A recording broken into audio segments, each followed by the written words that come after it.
Welcome into Seattle Seahawks Today. I am Tom Downey, and today we're taking a look at the Seahawks offseason and what potential bold predictions I've got for them all on today's video. Now remember, Seattle enters a pretty pivotal offseason this year. They've got salary cap space. They can create even more, but they've only got 6 picks this year. And in the end, the entire offseason is built around what you do and how you have success, I argue, with Russell Wilson. So I've got a bunch of different bold predictions I think Seattle could make. Now, in the end, most of these are going to be wrong. That's what makes them bold.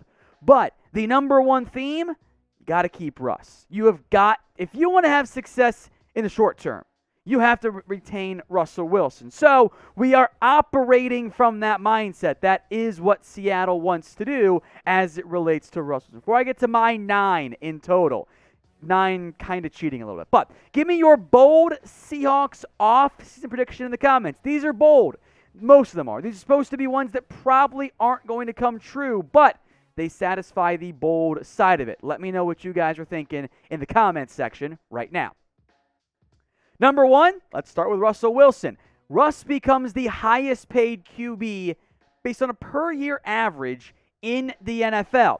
I would like to once again remind Seattle, don't forget to pay Russell Wilson. Make him happy. He clearly wants to win more games, but he also wants to be paid. You can do both. It is your job as an organization to find a way to make that happen. You have got to keep Russell Wilson happy, and much like any relationship, having money helps that. What you would do, give Russell Wilson a fat contract, and then restructure it in the future, keep the salary cap hit low each year right now. Then once he's gone, you take the dead cap hit, and you begin to rebuild, especially as your head coach also begins to age even more. Number 2. Seahawks reward Rashaad Penny with the number 1 RB gig. This is part of a multi-step process here. Step number 1 is they cut Chris Carson. I am worried about the neck issue. When healthy, he's a great football player.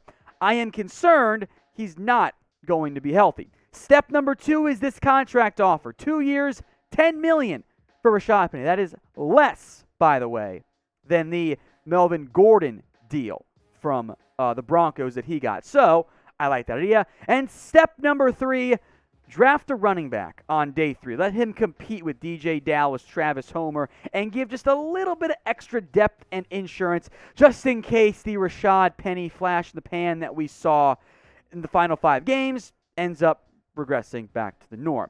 So if you had to pick only one to keep on the roster, type 32 for Chris Carson or 20 for Rashaad Penny. This is the pinned comment on today's video. So if the ad break comes here on YouTube, take advantage of it. Head down there and pick a back. Number 3, DK Metcalf gets a big fat extension. The trade ideas out there on Metcalf, stupid. I'm trying to win football games right now. I can afford all these guys and push my dead money, my big salary cap hits into the future as the cap continues to rise. It is very difficult to find a player who is averaging almost 1,000 yards and 10 touchdowns in each of his first 3 years. Seattle found a gem in DK Metcalf. Look, it's going to be expensive. You're going to have to pay him upwards of $20 million per year. Minimum, I would argue, in the end. And you know what? He's worth every penny. DK Metcalf is an awesome football player. Tyler Lockett is probably a bit underpaid. Metcalf in his first big contract, he's going to be expensive. I would go find a way to do it. Now, those first 3 aren't that bold. Number 4 is very bold. How about you sign Odell Beckham? How about a 1-year deal for OBJ? And you get aggressive. And you say, D. Eskridge, we love you. You need more time. And I think Russell Wilson would be all aboard with this. If you tell Russ, hey, we're going to land OBJ. Like we tried to land him leading up to his signing with the Los Angeles Rams. Beckham in the regular season was a different player. And he was a different player in the postseason as well. Now, he is coming off that injury, that torn ACL that will probably drive down his value. He might not be ready in time for week 1 of the NFC. In fact, he probably won't be. But You bring Odell Beckham, and you let Russell Wilson drop back with OBJ, DK Metcalf, Tyler Lockett. I would suspect Seattle has more success than what they did this past year. And we know he works in the style of offense because that's what the Rams, the Seahawks, with Shane Waldron, run a similar-ish offense to the Rams one with Sean McVay. Now, I want to keep doing Seahawks videos for you guys, but the numbers are down, not going to lie. They got me doing stuff like for the Vikings and the Ravens and Titans, and no one cares about those teams here. So let's get that changed. If you haven't already, hit that big red button and subscribe today. I'm going to keep throwing money at offense here. Another bold prediction, Gerald Everett out. Mike Gesicki comes in. This is the most loaded offense in the NFL, by the way. If you could pull this off, and it's bold, after all. Gesicki in Miami has been hamstrung at points by Tua as that team's a franchise QB. He offers you plenty of seam stretching ability, though. They love the Rams style, love 11 personnel. Disley can be back as your tight end, too. He'll probably cost you over $10 million a year, but I'm going all in. My basis of these bold predictions is winning games right now. Gesicki and Metcalf all back with maybe OBJ thrown in there. That certainly works. I want you now to predict a free agent that the Seahawks will sign this offseason. Not one that you want them to, but one you think they will sign. Drop a name for me in the comments section. Let's go to defense now. Number 6, Bobby Wagner stays in Seattle. I don't think this defense is that far away from being better. You're changing your coaching staff a little bit there. You are hopefully going to use Jamal Adams better in the future. I'm staying all in. I'm keeping Bobby Wagner as well with a contract extension, locking him in for the next few years, and bringing down his cap hit significantly. By paying Russell Wilson and Bobby Wagner, I am actually bringing down their cap hits moving forward. That's an idea I think would be smart for Seattle.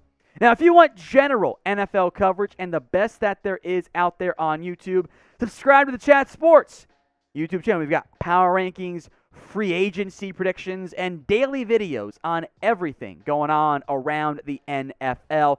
So if you haven't already, go check out the Chat Sports YouTube channel, youtube.com/chatsportstv. I'll put that link in the comment section and in the description. All right, number 7. I don't want this to happen, but let's say DJ Reed walks in free agency. You lose him, you don't want to pay the 13 million it might cost to retain him. It would be a big-time loss for Seattle. I'm a big-time DJ Reed fan. He's exceeded all my expectations, but I can get creative, and I can invest less in the cost of a contract by trading for a potential CB1 in Marcus Peters. Now, bear with me on this one. Last year of his deal with the Baltimore Ravens coming off injury. He could get cut, or I could trade for him, extend him, and bring the cap hit down. Marcus Peters is an awesome football player. I say a 4th-round pick goes to the Baltimore Ravens in exchange for Peters, which honestly might be too much. Peters coming off the injury, last year of his deal, cut candidate. I think it's reasonable for Seattle to do, and the money wouldn't be as much as it is currently for DJ Reed. I like Peters. If you want a playmaker in the secondary at corner, a guy who will force turnovers, that is Marcus Peters. 18 INTs past couple years for Peters, or 13 INTs for Peters last couple years. That's kind of a big deal. So, would you do this trade? Type T for you'd make the trade, you'd pull the trigger, or type in P for you would rather pass. Let me know what you guys have to say in the comments section right now. And finally, Quandre Diggs gets franchise tagged. Now, that's a bit expensive. That makes it trickier to manage from a salary cap perspective. The estimated tag cost right now for a safety is $13 million. But if you're worried about Diggs not being worthy of a long-term deal at his age, franchise tag isn't the worst outcome in the end. So this can all work. All these moves can work under the salary cap structure. They're also all fairly bold in terms of actually going down, but I think I can build a winner in Seattle if they were to actually make all of these moves.